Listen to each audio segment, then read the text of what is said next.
I'm getting lead hands.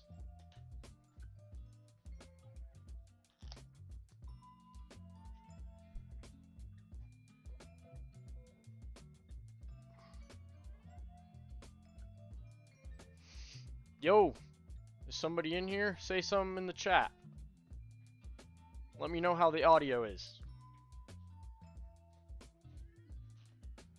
Oh yeah. Woo.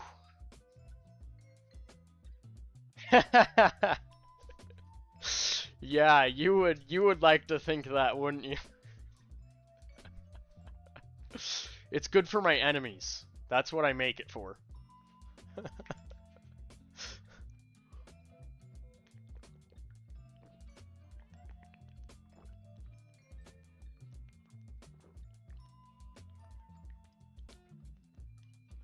How are you doing, bro?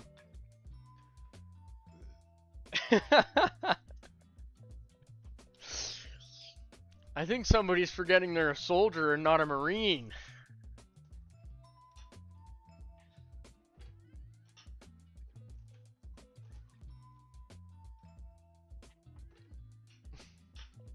I'm gonna put the chat up on my phone so that I can see better. Oh, we don't want volume though, so let's mute that. Alright, this way, move the mouse. I'll put chat right here so it's right in my line of sight. Bam, that's perfect.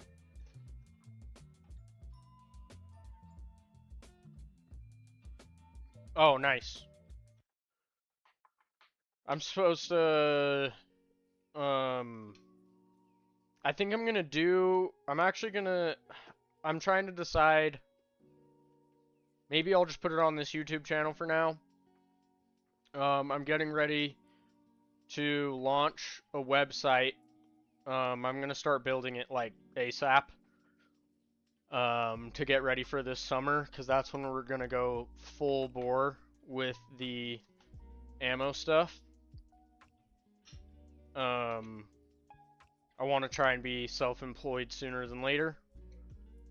But something that might be coming up for me this year is the Norwegian Sharpshooter Badge competition.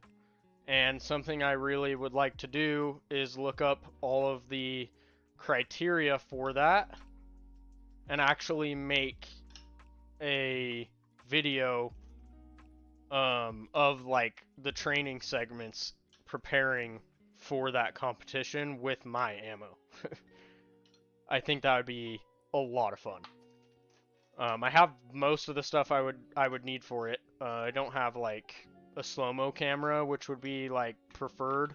I don't have a crazy good slow-mo camera, but hopefully I can start bringing in some cash flow and purchasing some better equipment, but I'll make do with what I have. That's the army way.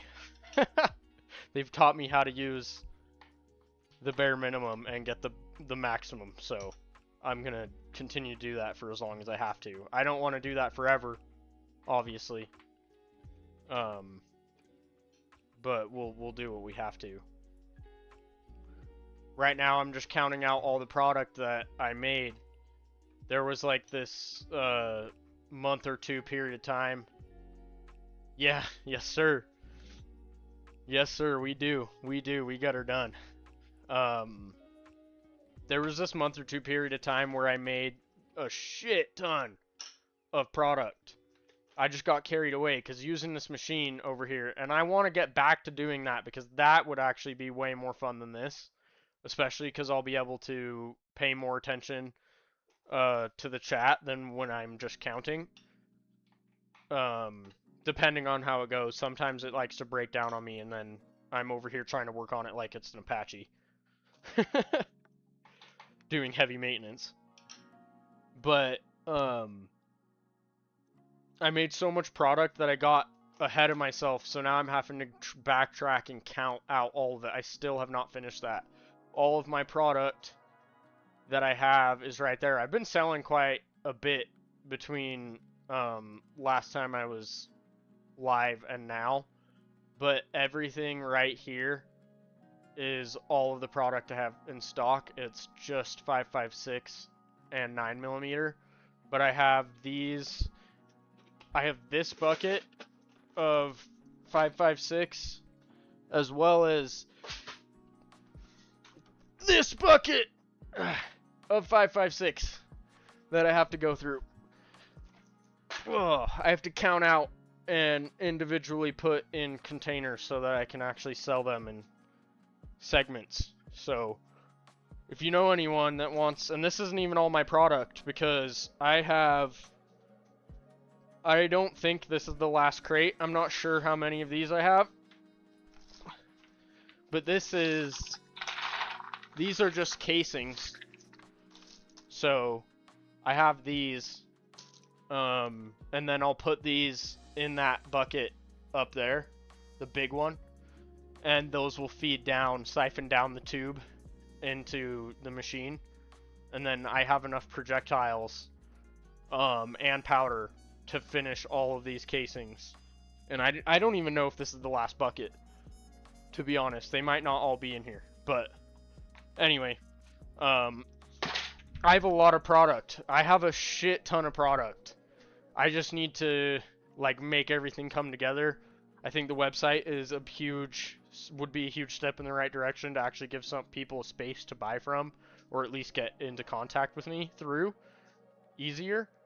But like right now, word of mouth is my best friend.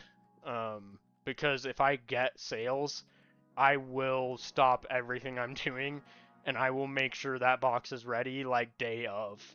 And I can do, 500 rounds, 1,000 rounds, multi-thousands of rounds, whatever people want.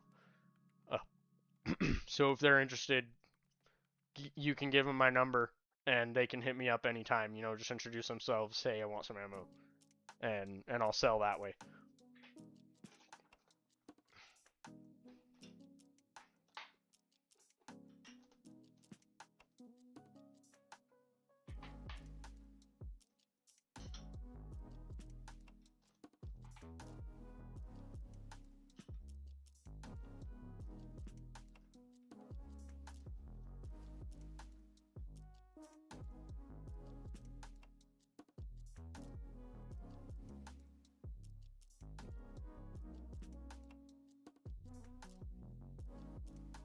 Oh, interesting. Yeah, I'll have to keep that in mind. Counting scale. Yeah. I wonder like that could definitely help a lot. I never thought of doing it that way. It would save a lot of time. It is annoying how time consuming this one piece is. If I knew it could be accurate enough, then I would be totally cool with it.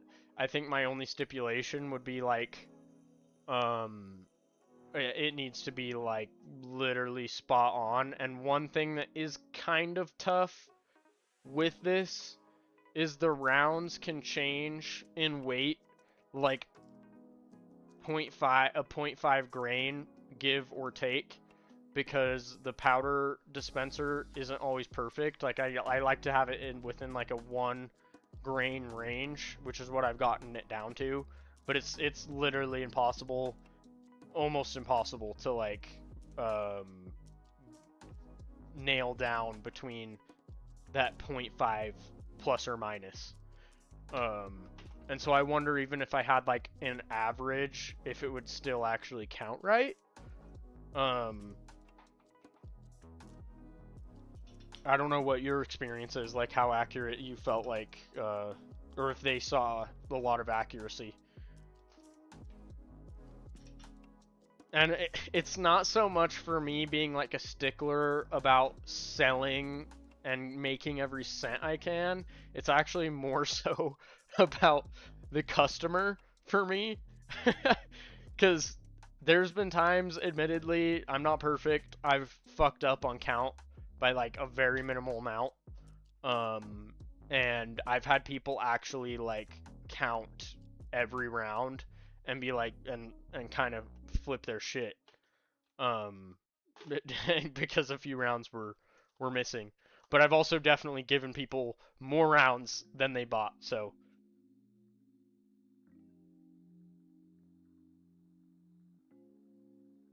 Huh.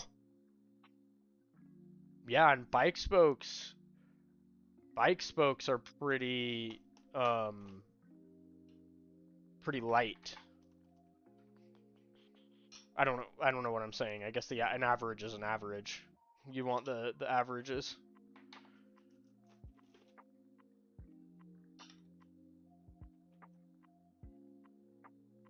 Interesting. So is it just like more like a bigger so obviously you would do your 0, right? Your average, your of like 5 or whatever, and then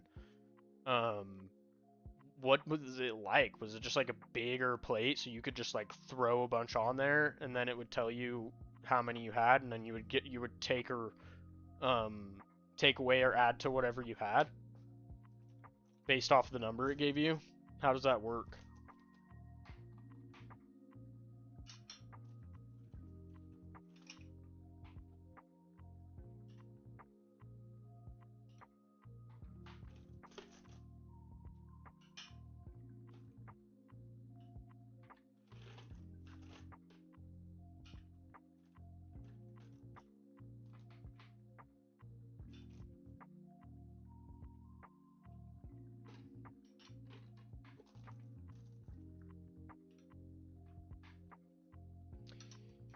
The other thing for me, even though I know that my systems are like really dialed in, so this is my powder dispenser right here. Even though I know my systems are super dialed in and it doesn't ever happen anymore, and if it does happen, I'll usually catch it. Oh, yeah, that makes sense. My only other thing that is hard that I struggle with personally is, again, I know that this thing is super good and it's extremely rare, and if it ever does happen, I always catch it happening, that this dispenser does not actually dispense powder. And plus I have this powder sensor. You can't really see it on the camera, but I have this powder sensor that's the one step after it. And so if there's no powder or too much, that powder sensor will actually warn you and let you know, and then it auto stops the machine. So not only do I have that sensor, but for me it's like a peace of mind thing, because like my big like motto with my ammo that I think differentiates me from a lot of other brands of ammo is the care and attention that I take on. My biggest thing is dependability. Every shot, every round should shoot. Every round should fire. Every single time. Obviously, outside of weapon systems discrepancies. Like if you have a weapon system problem or a magazine problem, that's on the customer. But like, I have designed my ammo. We have designed our ammo. My dad does way more of the testing. But my thing is, I never want I think it's a squib, a non-load, so it has no powder. I would never want that situation, and that's the one thing that, like, I wish it was something like bike spokes, where I could just always guarantee all the time that there will always be the right amount of powder. But part of the reason I do this too, which just sucks, is I individually weigh each round because I want to know that the powder is within that one grain point range. 175 to 176 is what I'm at right now with this bullet, case, primer, and powder load combination. If there was a way that I could ignore that, it would be great, but it goes against my personal standard for how I want my ammo to be, unfortunately. The hard part right now, obviously, just like logistically, is still having to work a full-time job, being in the guard, doing my motocross shit, being in a relationship, and then trying to do this. It's like really tempting. Like, honestly, it is just tempting to try and take corners to like expedite the process. But at the same time, I want to do it right, and I do have a plan. I'm not big on like giving out all the details of my plan, but like I do have a plan that I'm gonna execute this summer in order to be able to have the time. Then it won't matter. That's the thing. If I can eliminate the time constraint issue, which all falls on being able to make enough revenue through this to cut off other revenue streams that take that time, then it doesn't matter what takes time. I can just take the time, and I want to take the time because I want this ammo to be the best ammo people shoot. Like, I want people to shoot this ammo and be like, fuck yeah, I'm not buying any other ammo again. This is the shit. Obviously, people who are cheap are always going to try to just find the cheapest shit because they don't care, and this ammo isn't for them. Like, quite frankly, most of the people who have bought our ammo in the last 4, 5, 6 years has been police departments, former special operators, and sharpshooting teams. That's who we've designed ammo for the past few years, and that's why it's so tedious, which is hard. That's kind of why we haven't been able to just, like, if I was a cheapskate, if I was, like, not an honorable person, I probably could have just found a way to make this shit work without making it quality. But that's where the friction, where I haven't been able to find how to make it my full-time thing and keep that quality. It's about finding a way to make that meet, and I think we're getting really close. The fact that I'm even streaming tonight is a huge step in the right direction. The last few months have been an absolute bitch, and I've been like working, chipping away every day, trying to find a way to get back into a routine.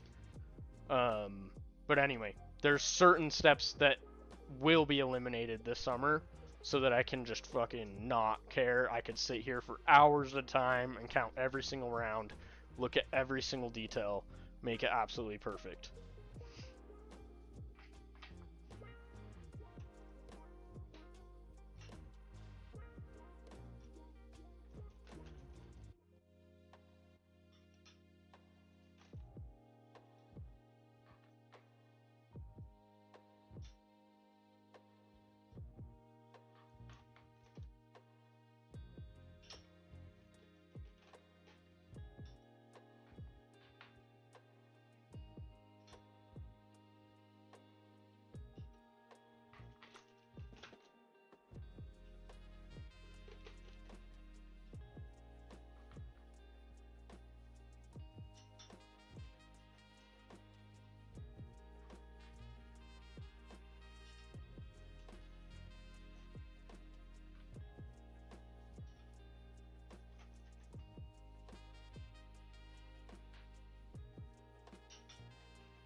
And on a funny note, as much as it sucks to take the time like this, because it is just tedious, there is a level of satisfaction. You just kind of get in a groove, and it is very peaceful, actually.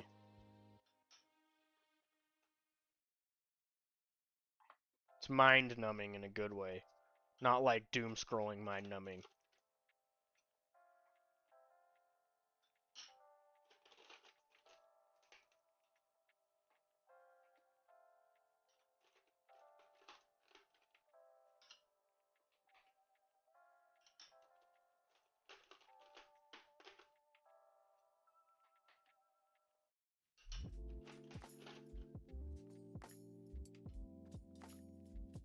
Yes! Exactly! Exactly! That is like the perfect description of it. Something I really enjoy about doing this stuff in particular too is there's also variety. Cause like this is super tedious and just like in the zone, boom, boom, like very specific mechanical movements of the arm and like looking at the number, getting it into like a rhythm. And then there's stuff like running the machine, and that gets like super technical, like combining between mechanical and computer, and trying to get them to mesh properly, and then getting all the specs set up properly on each of the individual station dies, and that type of stuff, and then also getting the thing to just run smooth and make it as fast as possible without it malfunctioning is an art in itself. And then like, as much as I hate it when this thing breaks, because sometimes it can be expensive and really hard to fix, there is also an enjoyment in that. Like, when it breaks, I actually get to like diagnose the issue, and I have to figure it out on my own, and run through all the processes top to bottom and diagnose the issue and then fix it. And that's fun too, because like I can get a mixture of stuff, and then I get to like watch the product go from literally a casing to a full bullet to then in a box, and then I get to go meet people, take that box to them, sell them the ammo, and it's like a whole life cycle, and then they come back to me and tell me they loved it and they want to buy more, and then I get to meet more people. It's just fucking awesome, dude. I don't know what else to say about it. It's the shit.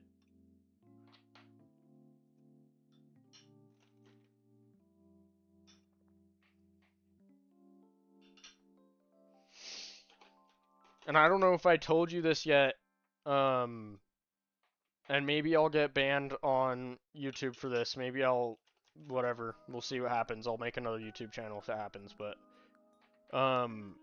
we are working on developing a 277 Fury round, which is the equivalent of the 6.8.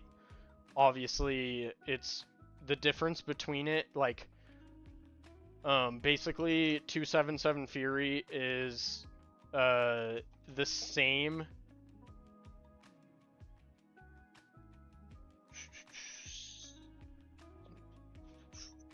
Panda. Yes or no? Panda. I'm just counting rounds right now, and I was talking about future plans and my philosophy on how I run things and all that shit. Yes, I got it right this time. Dude, it's been like so many months, and it's great that you guys have been here enough. I mean, Taylor, yours is obviously, but remembering people, I'm starting to remember people's usernames and who they are in my life. But anyway, 277 Fury, the best way to put it is it's the civilian equivalent of the 6.8 Creedmoor, or sorry, not Creedmoor, I don't know if Creedmoor is correct, 6.8, whatever fucking it's called, 6.8. That the Army is working on transitioning to. The difference is it doesn't have the combination of the metal and composite casing. It is just a metal casing, and the only downside to that is the metal casing can't handle the type of pressure that the composite mixed casing can, and that's why the Army developed it. I also think it's might be lighter weight. I can't confirm on that, but I assume, obviously, because composite in theory should be lighter. But it wouldn't matter anyway, because most civilian weapon systems that we have available in the market can't handle the type of pressures within the weapon system that a military rifle can. And that's actually one of the delineating differences between a military rifle and a civilian rifle is the type of pressures inside of the chamber that they can handle. The chamber and the bolt, all of that, the whole system can handle higher pressures, which allows for more.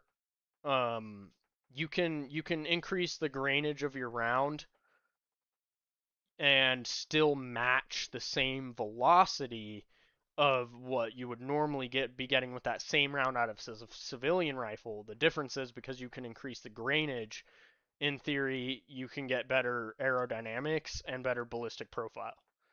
But anyway, the 277 Fury is as close as you can get right now on the civilian side. So we actually, I say we, my dad built some weapon systems that are 277 Fury, and we're going to buy some rounds and start doing some testing so we can figure out when we build 277 Fury what's actually going to work for it. I've heard that from a friend recently that there's a very competitive, much more, there's a very head-to-head round with it called 6-Arc, I think, that he was recommending I also look into, and maybe we should do that before we fully commit, because from what I've heard, 6-Arc might actually be just superior in almost every way. I don't know why my music stopped. I'm gonna get that going again. And so I might be looking into 6-Arc as well. But right now we do have weapon systems built for the 277 Fury. I don't know all the exact dimensions. Oh, not you, Siri. No, I don't want you. Go away. Siri just told me what my elevation is. Oh, that's funny. Fury. We have a long rifle for longer range that we're going to test with, and then we also have a shorter barrel one that we're going to test with medium range. Short to medium range. See if we can't build a round that works well with both systems is the theory.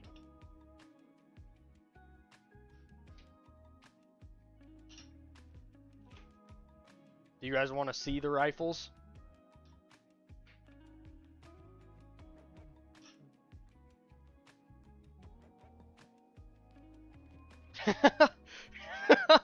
Yeah.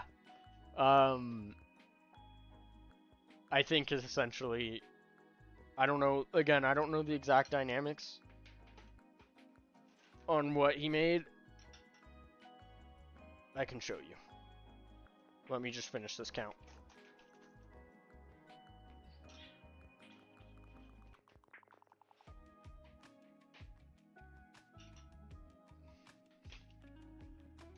So that's 100 rounds right there.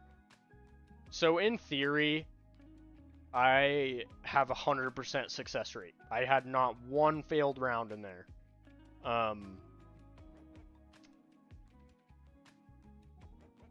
I fucked up though because I need to size check these, so we're gonna do that too.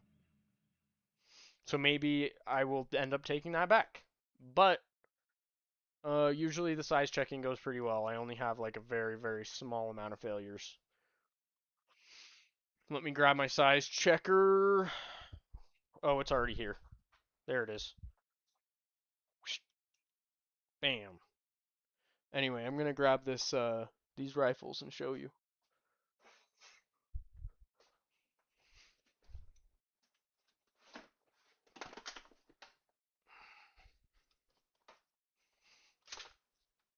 So here is the long range boy. This guy is 277 Fury.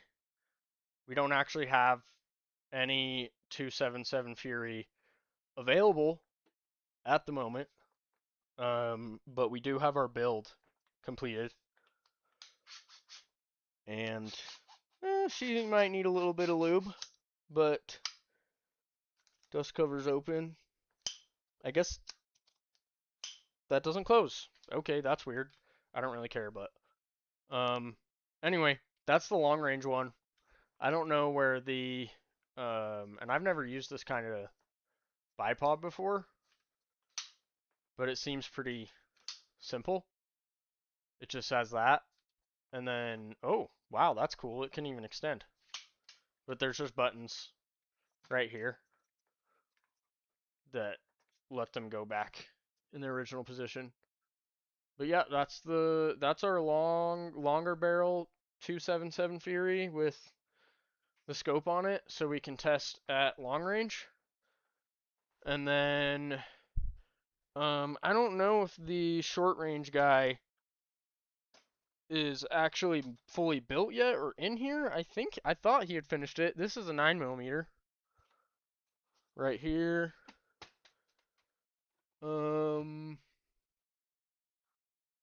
Yeah, I don't know. I don't see it in here. So maybe it might be in this bag. But I'm not gonna sit here and open that up. Anyway, you get the idea. That's the 277 Fury. It's not been tested yet.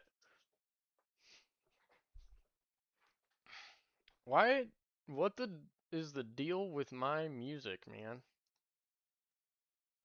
It just wants to keep stopping. Is it because we're out of songs? Oh, there's this dumb thing. What the heck? It won't let me scroll. Whatever. I just like to listen to music. So I'm gonna get 2 more of these.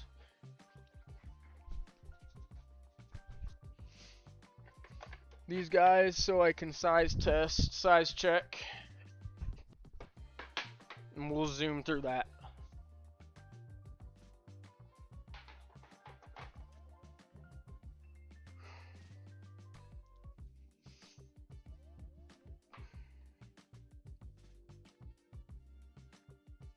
But yeah, you just want it to be flush in there. And I usually like to inspect the primers. Make sure there's nothing wonky going on with those. Usually don't have an issue. Success rate is usually, I would say, near the 99 percentile for us in the manufacturing process. So that took many, many, many, many failures and years to achieve. Having the right tools, the right setup, the right materials. Not everything goes together the same way. Luckily, size checking is super easy. Like, in reality, I could probably get away with just size checking and be fine. But again, I just want this shit to be good, dude.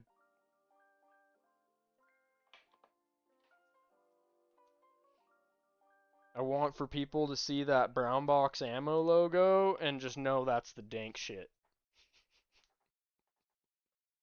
The Gucci Supreme.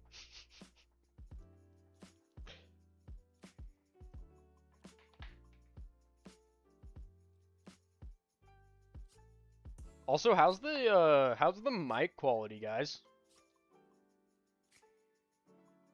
This is the first time I've streamed with this headset. I don't necessarily like wearing the headset. I think it looks kind of goofy. I'd prefer not to wear it, but I like having the mic, and especially like being able to walk around.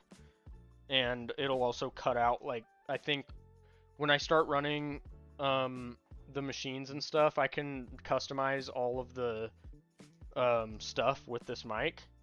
How much side tone it actually picks up on, and how sensitive it actually is, all that type of stuff, which will be very useful when I'm working on the machine, so you guys aren't listening to that thing clanking around, because it gets pretty loud. And I guess it'll be nice to have this on because I can also suppress the noise quite a bit, just enough. I like to be able to hear just enough. You guys haven't actually seen me run the machines very much, if at all. I don't know what you guys have been here for. Good, good. I hope it sounds good. It's an expensive headset. But hell yeah. I like to be able to hear just enough, which luckily these pads on this headset are more of like foam instead of leather, and so they're not really like sealed from outside sound. So I can't get like a full seal and completely do sound suppression. It's more like muffled, which is perfect for this because then I'm not getting like all of the decibels, but I'm getting just enough that I can still hear. I actually have run so many hours on these machines that when I hear certain things, I know something is wrong. I know exactly what it sounds like every time it goes up and down when it's working the way it should be. Yes? What? I just said yes. Huh? I just said yes. Oh, I couldn't hear you. Oh.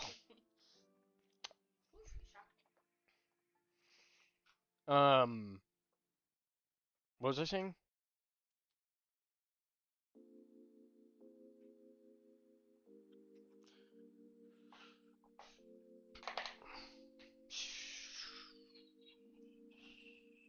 Anyway, yeah, no, I know what I was saying. I can hear when things are wrong down to the point where I can pinpoint errors. And so I don't ever you can't run these machines with complete sound suppression, otherwise you'll fuck yourself over, because a lot of the times you can hear things happening before you'll ever see them, and it'll actually prevent you from having a full malfunction or even any malfunction at all.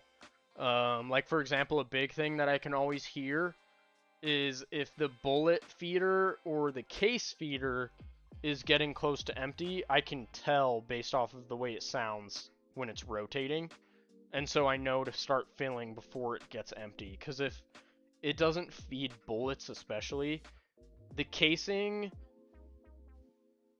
yeah, whether it doesn't feed bullets or casing is usually cause for disaster, because if either of those things don't get fed through, cycled through, then the powder will start dispensing into nothing, or if there's not a bullet that gets dropped onto the casing. Unfortunately, I don't have a sensor past that point that will tell me there's not a bullet, so it will go out into my final tray over here without a bullet on the top of it, and it'll start dropping in there with powder, and then I have to fucking hand pick the ones that didn't have a bullet seated on the top of them, pour out the powder, extract all the powder, and then individually grab the bullets out, wipe them off, and then put them in a bin like this, and then clean out the fucking tray,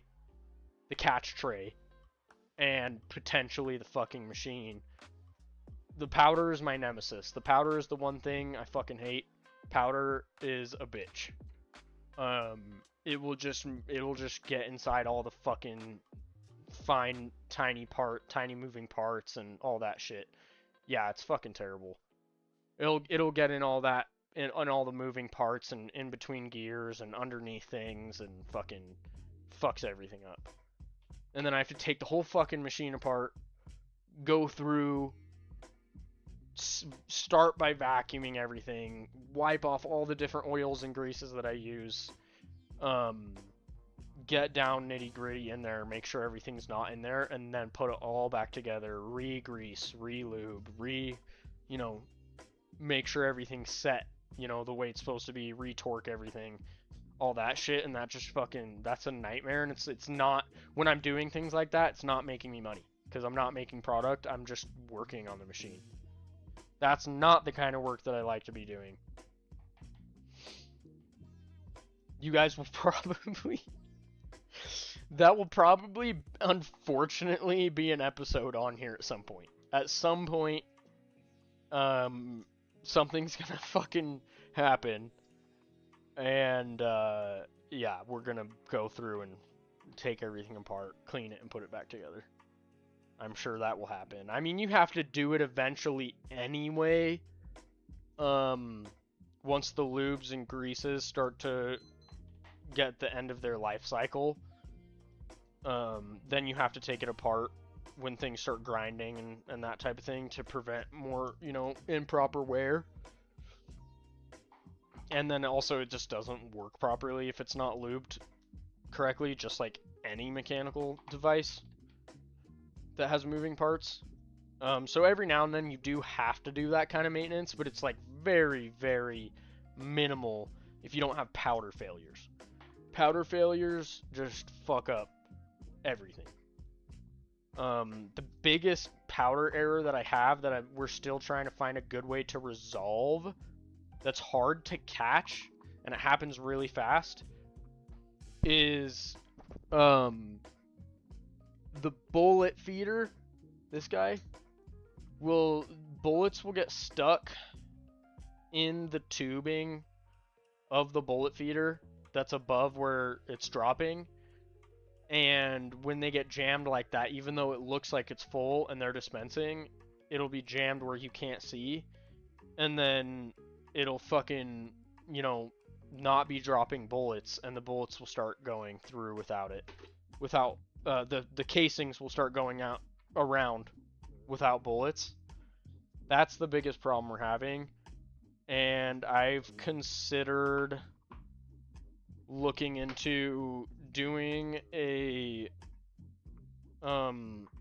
laser sensor on the bottom, a laser operated sensor on the bottom of the feeder that has a window of time that is the same amount of time, just literally the amount of time from the machine depressing to extending, that full extension. If there's not a bullet interrupting that laser, then the machine will stop. I'm trying to program something like that. So having essentially, you have a tube, and then your laser goes across it this way, and essentially on the other side of the tube, one side is the laser emitter, on the other side is a mirror, so the laser knows when there's not something interrupting its path. Well, what you want is for that path to be interrupted, because it'll be at the bottom of the bullet feeder where a bullet should always be ready to drop. And so if that laser does not stays uninterrupted for like that amount of time, then I want it to either sound an alarm so I can stop the machine myself, which would probably be the easier option than trying to program it into the actual system itself. That'd probably be a whole headache. That would be obviously ideal. But at least if it sounds an alarm, then I can react and respond quick enough before we have a powder failure. That's my next goal with this machine, and at that point, this machine, our 556 machine, will be like perfect.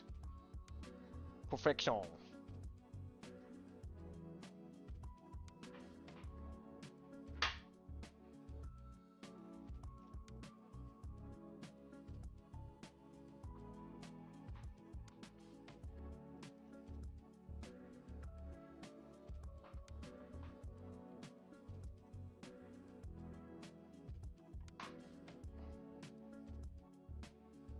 That's the same kind of, Panda, that's the same kind of laser system that the conveyor belt operates off of. The whole thing. That's actually how the whole entire conveyor belt functions, if you didn't know that. Those things were a bitch. I was dealing with that shit all the time.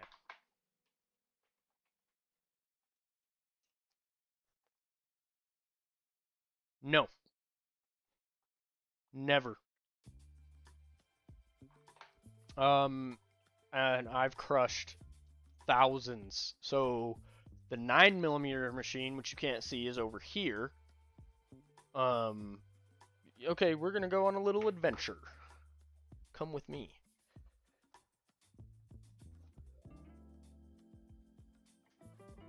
Hopefully this doesn't unplug while I'm doing this. But this right here, this is, I'm bringing my phone with me so I can still see the chat. This is the 9mm machine. And right here is this thing vibrates. And as it vibrates, these guys will travel up this side wall until they get to a certain point.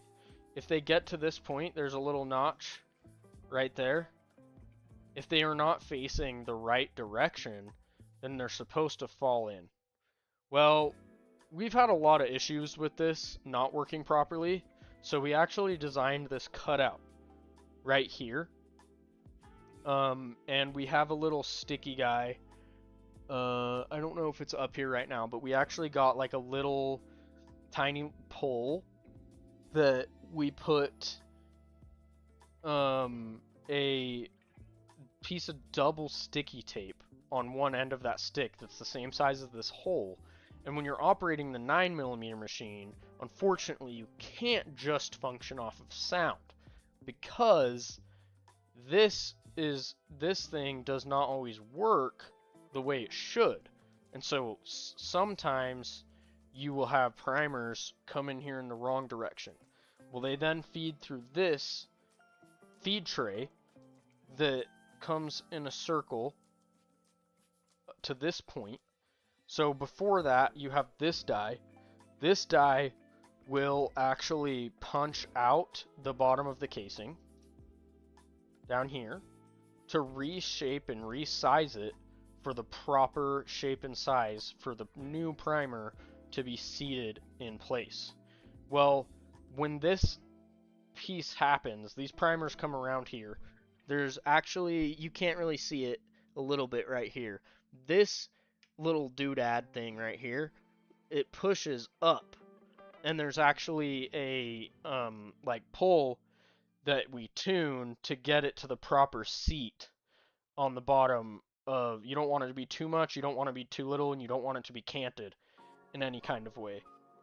I've never actually had a primer go off, but because of how delicate this whole system is, I have had a lot of canted primers, I've had crushed primers, I've had primers go in the wrong direction, so you can actually see the other side, which is really actually cool looking on the other side of a primer if you've never seen it. But yeah, you never want to see this on the outside of the casing. You want to see the flat outside part that has the pin igniter. Well, anyway, yeah, personally, no, I've never had one set off. But on the 9mm machine, we do have to pay attention to it, because this on its own causes enough of a headache. In fact, I wonder if these are those. There's like a bunch of 9mm sitting out here, and I don't know why they're all sitting here, to be honest. Anyway, yeah, that's interesting. I've never heard of a primer going off of reloading before. I'm lucky I haven't had it happen. I don't know if my dad's ever had it happen to him. We are, we've been doing this for a long time, and you have to be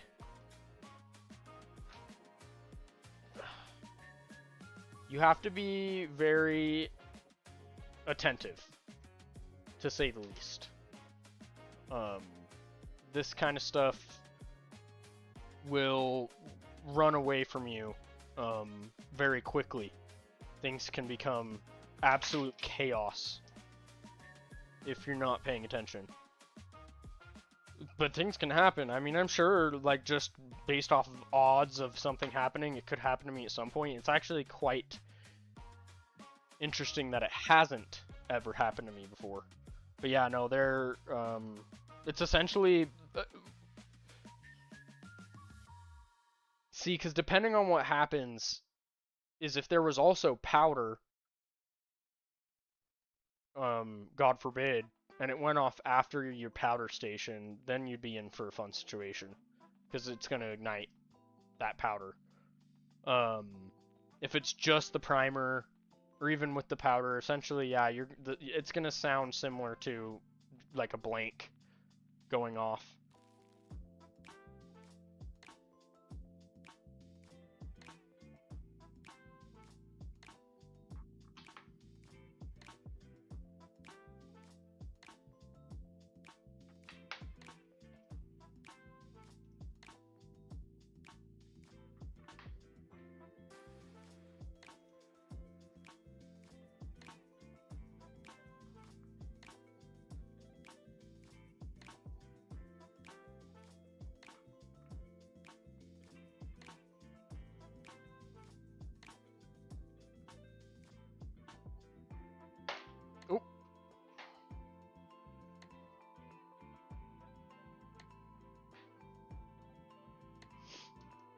Yeah, with our 556 though, this 556 that I'm doing right now,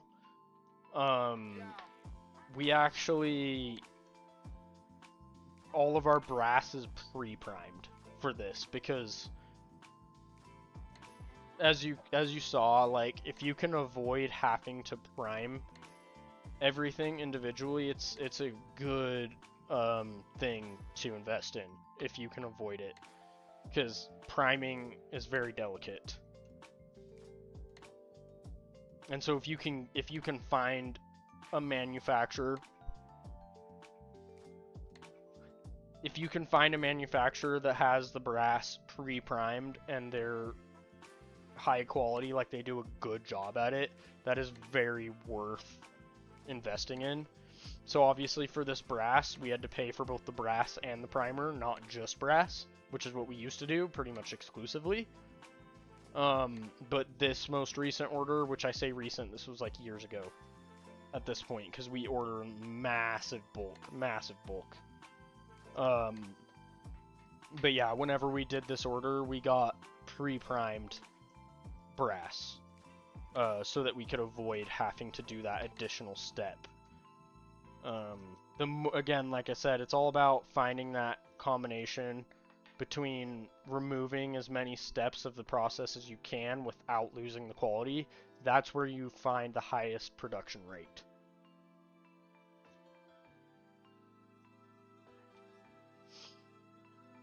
But again, once I have the time, then my production rate won't really matter as much, as long as I can meet demand and get enough revenue to make enough profit that I can live off of.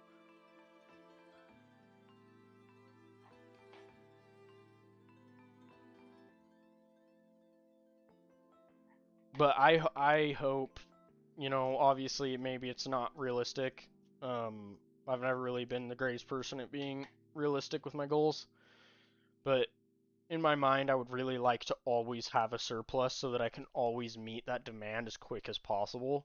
Because the quicker I can meet demand, the more, you know, pleased customers will be, and the more pleased customers will be, the happier I am.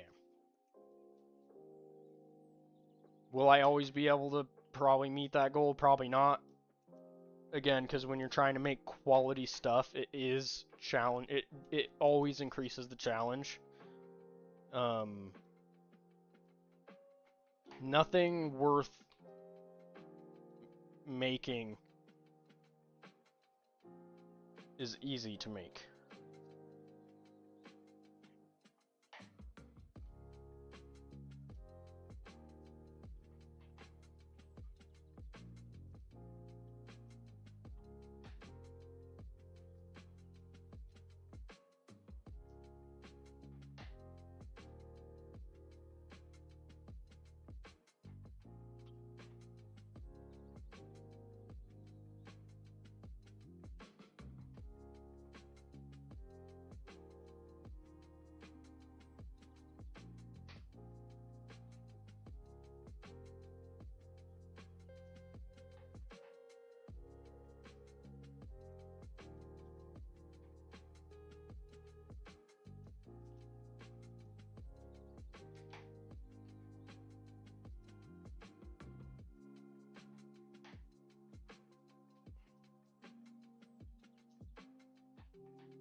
Boom. 100% success rate in that batch of 100.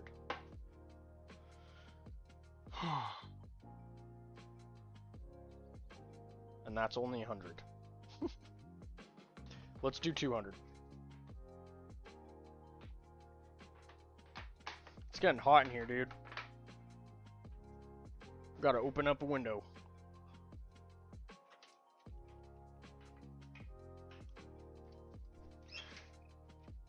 Get some cool air in here. Oh yeah, that feels good.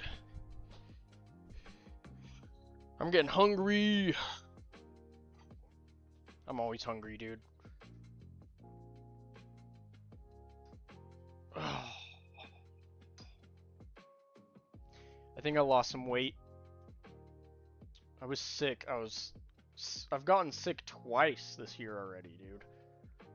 And I just yesterday got finally over a sickness that lasted me a week. I got sick 2 Thursdays ago, and then I was sick during drill, and we were doing land nav in the field at Camp Williams until like 9:30 at night. I didn't sleep at all the night before. Didn't really sleep that next night. One of the things for like the whole week that I was sick is like I couldn't sleep, dude.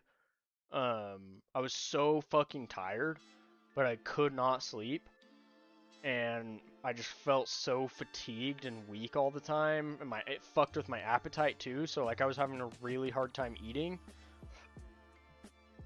Finally, there was one day, last Thursday was the worst day out of all of them. I actually slept Wednesday night last week. I slept way well, like way too good, and I was like, that was fucking weird. But I felt good. I woke up in the morning, I was like, man, I actually feel really good, like I'm probably good. Well, I go to work, and when I get to work, I shit you not, I sit down at my office desk, and within like 15 minutes, I was completely fucking debilitated. It was the gnarliest shit I've ever experienced sickness-wise. Like, I've never had a sickness all of a sudden just like, BAM! Just hit me like a fucking baseball bat in the face, dude. Just like from behind. I started getting like really, really cold. Even though I was wearing like a really, dense flannel. And I was sitting in a fucking room with AC. And my body started like violently shaking, and I think it was in response to how cold I was. And so I like went up to my boss and I was like, I gotta go now. Like I will not make it home if I don't leave now. She could tell I was like tweaking out because I was like rubbing my hands together, and I was like, I don't know what the fuck is going on. I'm like really cold. She could see me like shivering. And so I go into my truck, and I just grab all my shit and I leave. So I had only sat down for like 15 minutes and then just left. And like halfway getting home, dude, I started kind of like almost lose consciousness, like that feeling where you're like it almost felt like the blood was like getting drained out of my skull. And like I have a manual. I drive a manual. And so it was like fucking it was so hard to drive because my legs were like shaking violently. So like manipulating the clutch was really fucking hard to do. And anyway, I finally got home, and I shit you not, like normally I park a very specific way.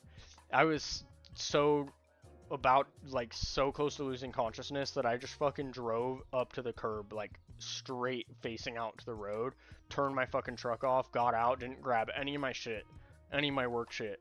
I fucking slammed the door and just ran into my house and fucking went downstairs and in the bed and covered myself in all the sheets that I could and all the blankets to like try and warm up as fast as possible. And then I had someone bring me some water and some fucking Dayquil, dude. And that shit was gnarly, bro. That shit was gnarly. And I thought that was going to be the end of it. I was like, okay, my body obviously fought off whatever that was. That was fucking weird. But like come Friday, Saturday, and Sunday, so this Sunday being yesterday, I was just getting slammed with fatigue and pain. And then I started having like a stomach thing too, so I started like shitting all weird. Anyway, I'm kind of like fucking still a little bit spacey from that.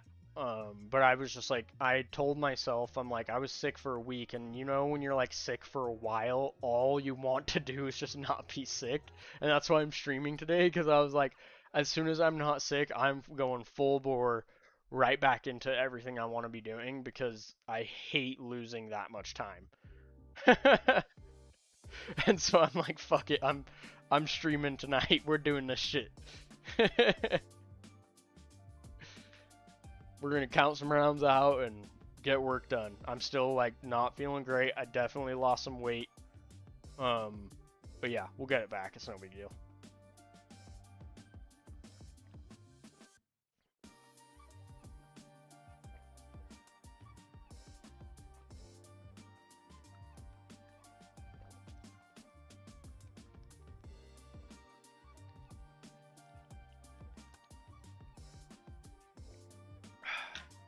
Can you guys hear that when I drink the water?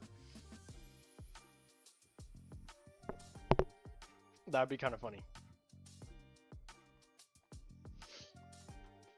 Alright, we're actually gonna do this right. I have to redeem myself. I'm gonna weigh and check. Also, I don't want this to be on top messages. I want this to be on all messages. Cool.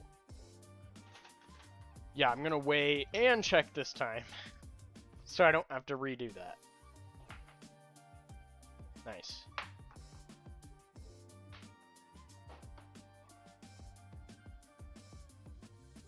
Yeah, dude, it's a bitch.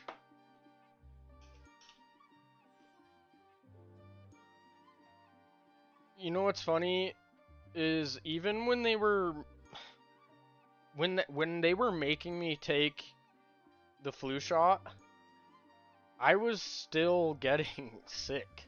And so I don't know what I would have been getting.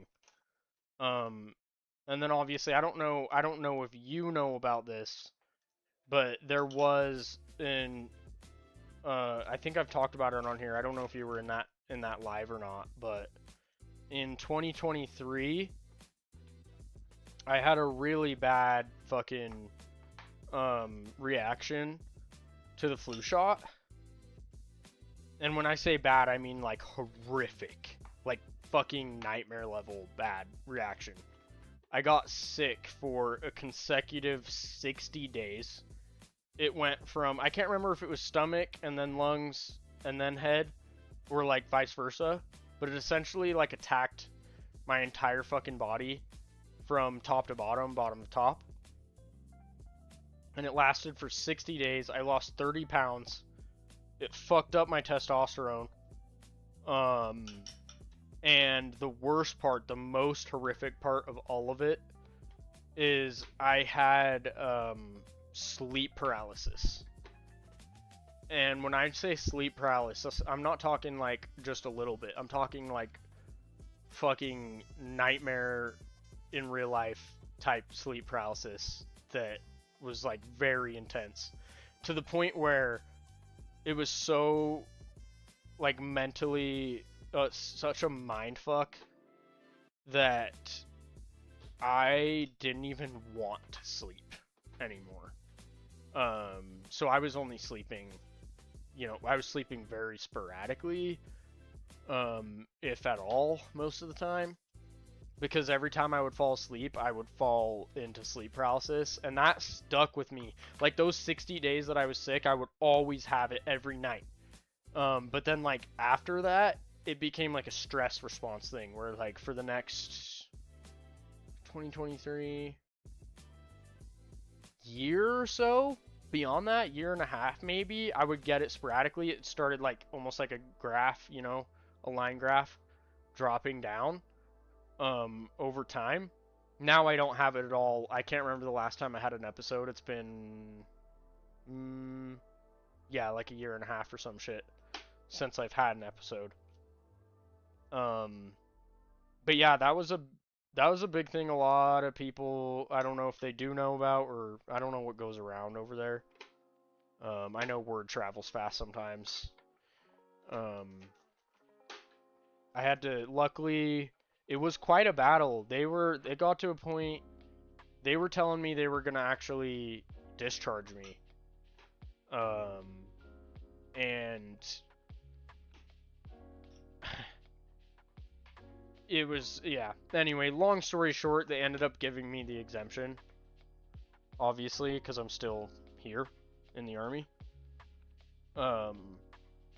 But my point is what's weird to me is, like, I'm not sure what the point of it is. Everyone, you know, reacts differently to everything, right? I'm not a doctor. But, like, I was, when I was taking vaccines, because I didn't actually get any vaccines from the time I was, like, I'd say 12 until I joined the Army. Like, obviously I had tetanus and, like, a lot of the other ones, and I had been getting them from the time I was born till I was, like, 12. But then I didn't for almost a decade. Joined the Army, got all of them, and then have been getting them since up to 2023, including COVID. Obviously, I was an 18 X-ray. I was gonna take it no matter what. I was gonna do literally anything they told me to do. They could have told me to fucking hang myself, and I would have done it probably. They could have told me to do way worse things, and I would have done it. But what was interesting is, like, obviously there's a lot of factors at play. I don't think I used to take it. That experience was a huge wake-up call for me in the way I take care of my health. So obviously I can't attest to all the factors being just the vaccine. But it is interesting to look at the correlation, because at that time, when I had been taking vaccines, I got sick more frequently and worse during those few years than I ever did in my life. And I think there's a lot of other factors at play. I was in a bad relationship, and going through, like, the training I did as an 18 X-ray was really hard on my mind and my body, and I wasn't prepared for it properly. I mean, there's not really, I don't know how much you can really do to prepare for that necessarily. But ever since then, I got the exemption, and I've gotten sick every year since then, less and less bad. This sickness that I just got over was the worst one I've had since then. This was by far the worst sickness, and that was only a week, and it wasn't, like, terrible. It was literally the one day that was, like, really bad. Every other day, I went to work every single day. I did drill. I got through everything. I was uncomfortable, and it fucking sucked. But yeah, I've completely revamped my fucking diet and the way I sleep, the way I work out, how I manage my stress, fucking all of these things since then, because I was like, I never want to feel this shitty ever again. I can imagine that what I went through has to be similar to what people with cancer live through, but obviously, like, the whole time they have it. It was pretty fucking horrific.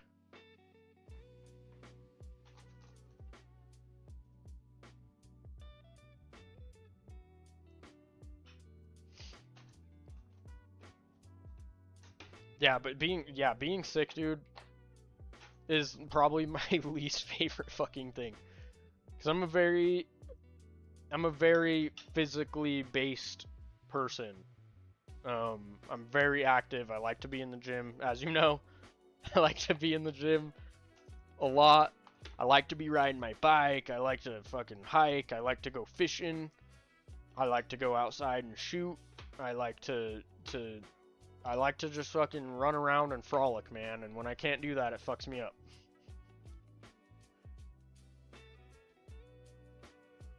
It's really funny to see it turn around that way, because it's funny when I was a kid, I used to look forward to being sick.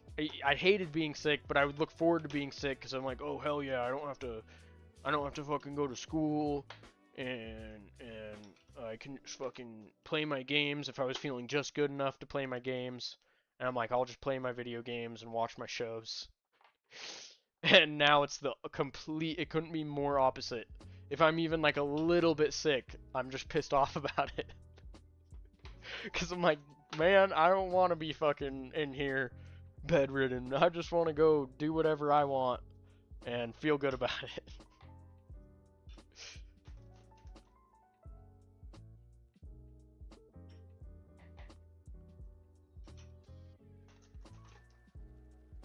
But I wonder maybe if it was just the flu and that's just the way my body reacts to it now. Being that it's something that's going around. But my girlfriend had, what was the double whammy is she got sick at the same fucking time. But she got strep because she works in infant care, and they had strep, the COVID, and flu going around there. So she might have got the double fucking whammy. But she definitely had strep, and so she's been on antibiotics. She also started feeling better yesterday. But yeah, there's shit going around. There's shit going around this year. Oh, we have one. Oh, a size check failure. That's the first one in 150 and out of 150 rounds. That's our first size check failure. And I think I have size check failures over here on a little lid thing. Bam! That's why we do this. That's why we do this. Because that round would not properly chamber. That's what sets my, these are the things that sets my ammo apart from other people's. That would have caused a malfunction. 100%.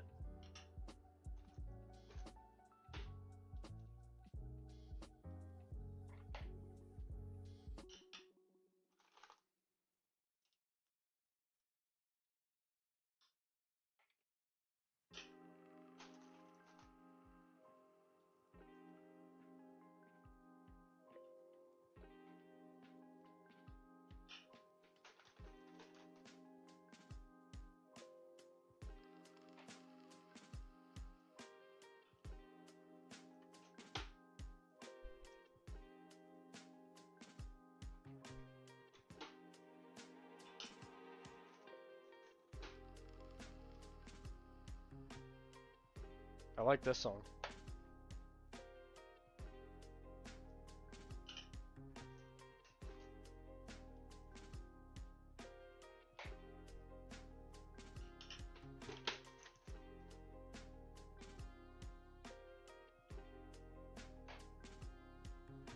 We're grooving.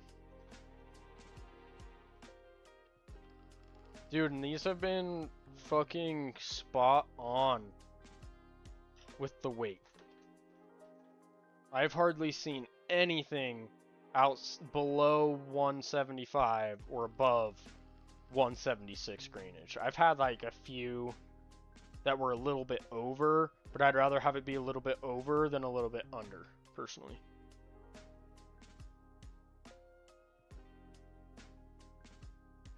You obviously don't want it like way over,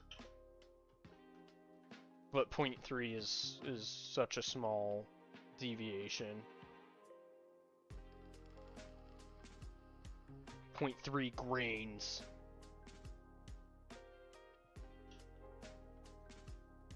It's a very small, very, very small, accurate unit of measure.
That's 3...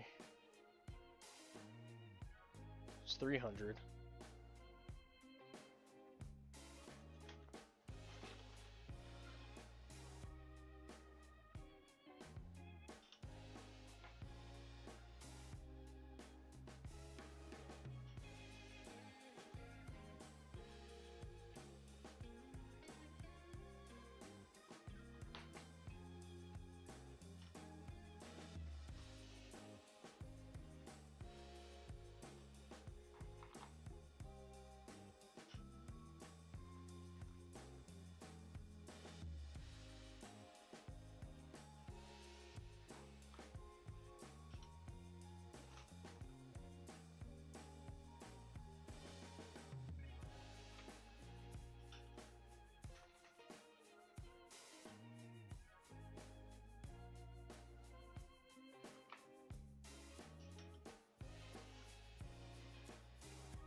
I think it would be fun to have a mic that's closer to this area that I can just turn on for this, because it is satisfying, the little clinks. Do you like an ASMR type deal?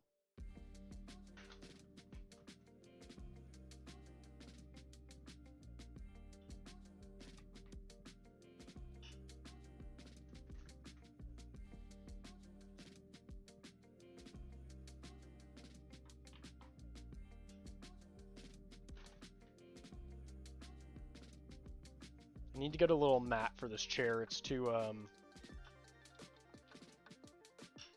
slick on this wood floor in here.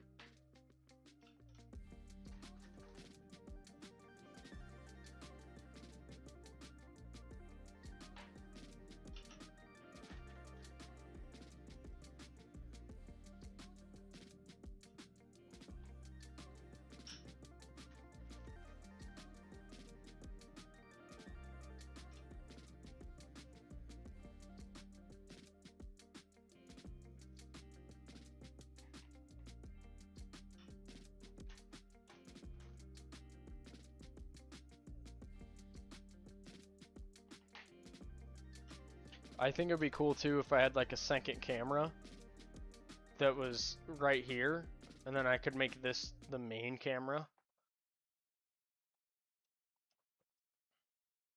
Have it be like showing multiple different angles on the screen for you.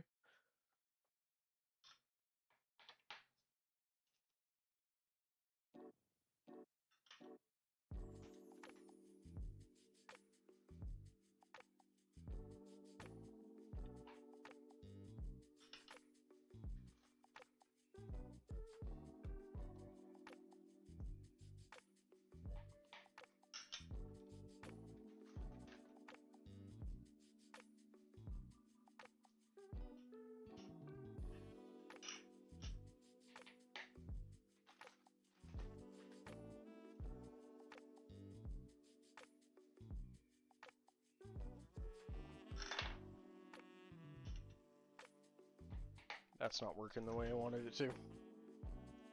Just gotta stick with my consistent rhythm here.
music stopped again.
Okay, let's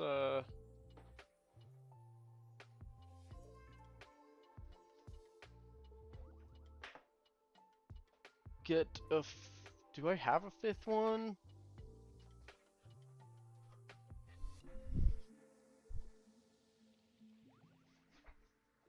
Let's do something here. Let's switch this up.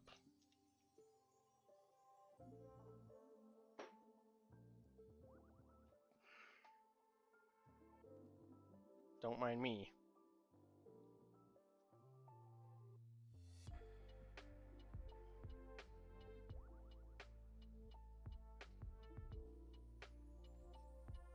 I'm gonna flip around this guy. Okay.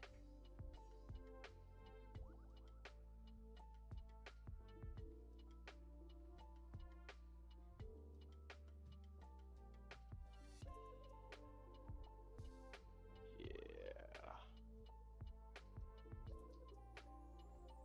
Okay. Then I'm gonna go like this.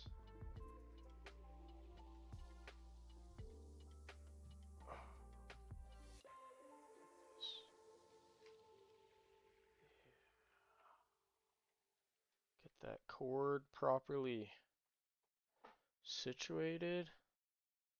We're gonna go like this. Let's see if this is a cool angle or not. Can't see my face. I feel like it'd be cooler if it was from my point of view. Whatever, this is fine for now.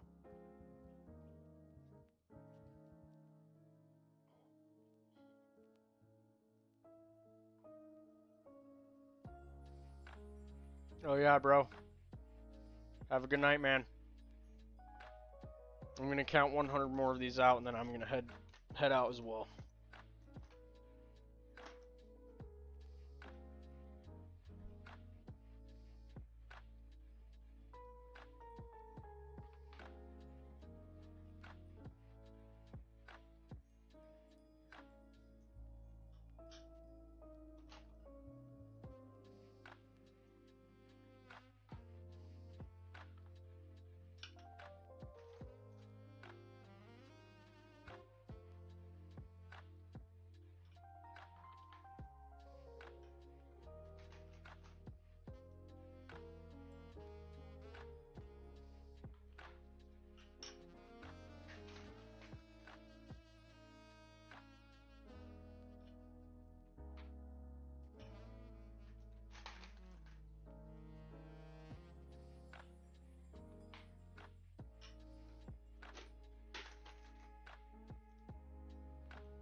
Yes, hello?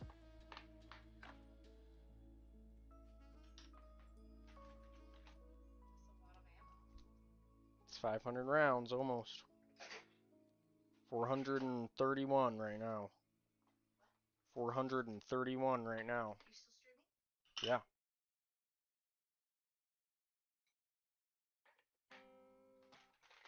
Oh, I lost my rhythm. I was flowing.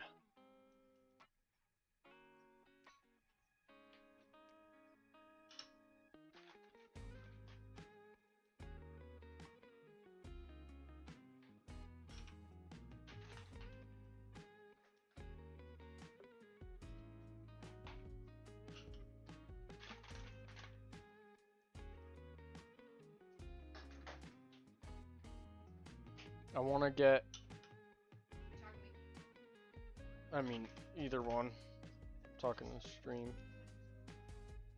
I want to get a thing that comes off right here, so the camera can be at this angle. Right there. Just like that. That would be freaking sick.